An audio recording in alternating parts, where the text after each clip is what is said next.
China. Let's talk about China. What happened with China? Go to page 7 with China. So this is China expanding its nuclear capability. Scientists say. BBC story. China is expanding its capacity to store and launch nuclear missiles. U.S. scientists say.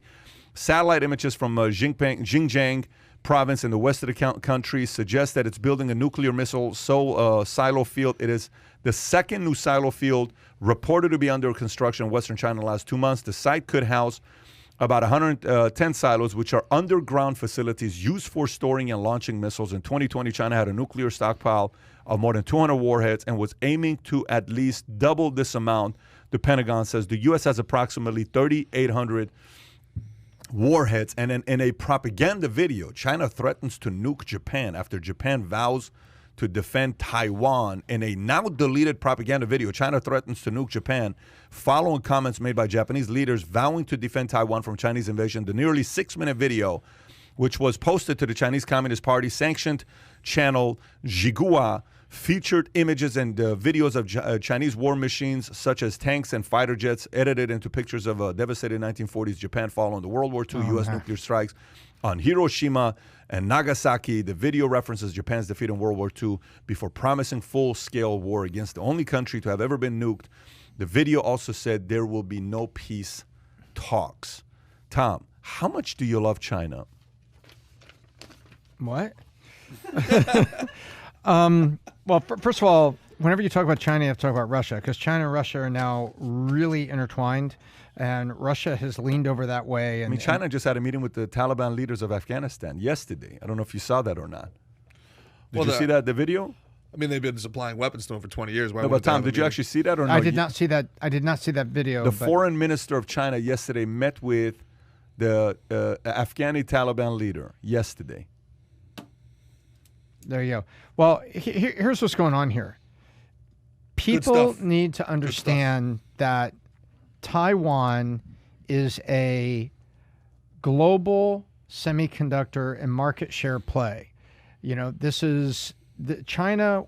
If China takes Taiwan, what they do, if you go take a look at global supply chain management, that just kicks them up a whole nother notch, because Taiwan punches above its weight at an astronomical level in the global supply chain as a manufacturing partner, especially in semi. So if they take Taiwan, they now, which they believe, going back to Chiang Kai-shek and, sending him, on the exile and all those things that happened, this is a market share and a legacy ownership. So part of them is, hey, this is legacy ownership. This is our land. This is our province. This is our place. I mean, let's it's kind of like a West Berlin thing. Let's take down the wall. This is ours all the way. But the other side of it, they think the long game economically. This is a play for market share and control over the West of manufacturing. Listen, all I will say about this, all right, they're on YouTube right now. If you're listening to this, all right, after this is done, look up My Life, My China. I am a Communist Party member.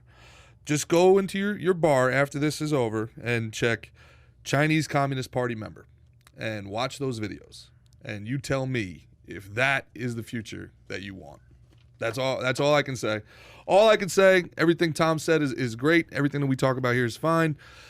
Guys, you have to understand what is going on a global scale. You have to understand who is pulling the strings, who is pulling the levers. You have to understand who Xi Jinping is and what his goals are, all right?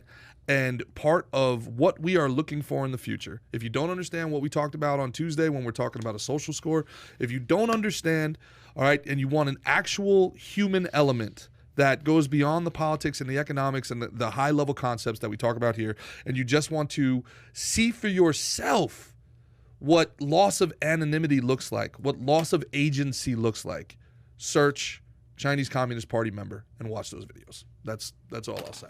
So if you enjoyed this little short segment from the podcast that we did, here's another short segment to watch. Or if you want to see the entire podcast, click over here. Take care, everybody. Bye-bye.